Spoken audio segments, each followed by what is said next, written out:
জীবনে 4টা গুনাহ কখনো করবেন না। যদি এই 4টা গুনাহ করেন আপনার ধ্বংস কেউ ঠেকাতে পারবে না। অন্তত পক্ষে আর যাই করেন নিয়ত করবেন যে 4টা রকমের গুনাহ আছে, এই 4 গুনাহ করা যাবে না। হাদিসের মধ্যে এই 4টি গুনার কথা বলা হয়েছে যে এই 4টি গুনাহ করবেন না, করলে আপনি দুনিয়াতেই ধ্বংস হয়ে যাবেন, আখিরাত তো পড়েই আছে। এই 4টা গুনাহ থেকে আমাদেরকে বেঁচে থাকার চেষ্টা করতে হবে। অন্যান্য যে গুনাহ আছে এগুলো থেকে বেঁচে থাকার চেষ্টা তো করবই, কিন্তু বিশেষ করে এই 4টি গুনাহ থেকে ইনশাআল্লাহ তাআলা আমরা বেঁচে থাকার চেষ্টা করব। এর মধ্যে 1 নম্বর হচ্ছে নবী সাল্লাল্লাহু আলাইহি ওয়াসাল্লাম হাদিসের মধ্যে বলেছেন আশিরকু বিল্লাহ, আল্লাহর সাথে কাউকে শিরক করা, শরীক করা, এইটা করা যাবে না। আমাদের দেশে অনেকেই ঈমান ভঙ্গের কারণ বুঝে না।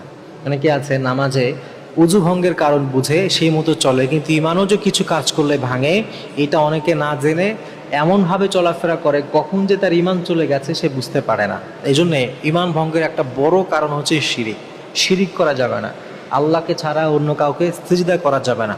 বাচ্চাদের কপালে কালো কাজল দিয়ে যে ওটা দিলে বদনজর থেকে বাঁচবে, এটাও শিরিক। এ ধরনের বহু প্রচলিত শিরিক আমাদের সমাজে ছড়িয়ে ছিটিয়ে আছে। এই শিরিকগুলো থেকে 1 নম্বরে বেঁচে থাকতে হবে। 2 নম্বরে যেটা করা যাবে না, অন্যায়ভাবে কাউকে হত্যা করা যাবে না। অন্যায়ভাবে কাউকে যদি কেউ হত্যা করে তার ধ্বংস কেউ ঠেকাতে পারবে না। কোরআনের মধ্যে আল্লাহ তাআলা বলেছেন একজন মানুষকে হত্যা করা মানে হচ্ছে গোটা পৃথিবীকে হত্যা করে ফেলা, পৃথিবীর মানুষকে হত্যা করে ফেলা। এটা ভয়ঙ্কর কথা। কিন্তু এখন আমরা দেখি নিজের দলের জন্য আরেকজনের জন্য পাশে আগুন দেওয়া, কাউকে হত্যা করে ফেলা, এটাকে একবারে মামুলি ব্যাপার হয়ে গেছে। কিছুদিন আগেও আমরা দেখলাম যে ওপেনলি গুলি করে হত্যা করে ফেলছে বাংলাদেশের প্রেক্ষাপটে, বাংলাদেশের মতো জায়গায়। যে এগুলো কত মারাত্মক বিষয়। তো জীবনে আর যাই হোক অন্যায়ভাবে কাউকে হত্যা করবেন না। 3 নম্বর যে এটা অত্যন্ত গুরুত্বপূর্ণ সেটা হচ্ছে বাবা মাকে কষ্ট দেওয়া। বাবা মাকে কষ্ট দেওয়া যাবে না। অনেকেই সন্তানরা আছেন বাবা মাকে কষ্ট দেন, তারা এই জেনারেশনের বিশেষ করে যারা, তারা মনে করে আমাদের বাবা মারা হচ্ছে ব্যাকডেটেড, তারা সমাজ বুঝে না, এখনের কালচার বুঝে না, তাদের কথাগুলোকে এরা শুনতেই চায় না, পছন্দই করে না। আপনি এই কাজ কখনো করতে যাবেন না।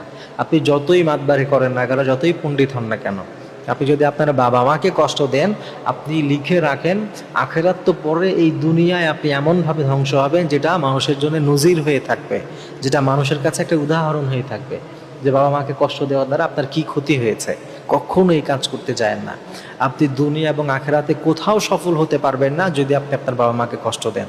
আল্লাহ তাআলা নবী এই জন্য বলেছেন যার যাই হোক বাবা মাকে কষ্ট দেওয়ার মতো গুনাহ যেন কেউ না করে। এটা হলো 3 নম্বর।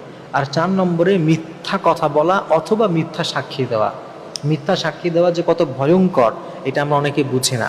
আপনি শুনলে অবাক হবে যে এখনের আদালতের প্রাঙ্গণে বিভিন্ন কোর্ট কাচারিতে সাক্ষী ভাড়া পাওয়া যায়। নাউজুবিল্লাহি মিন যালিক, তারা ভাড়ায় সাক্ষী দেয়।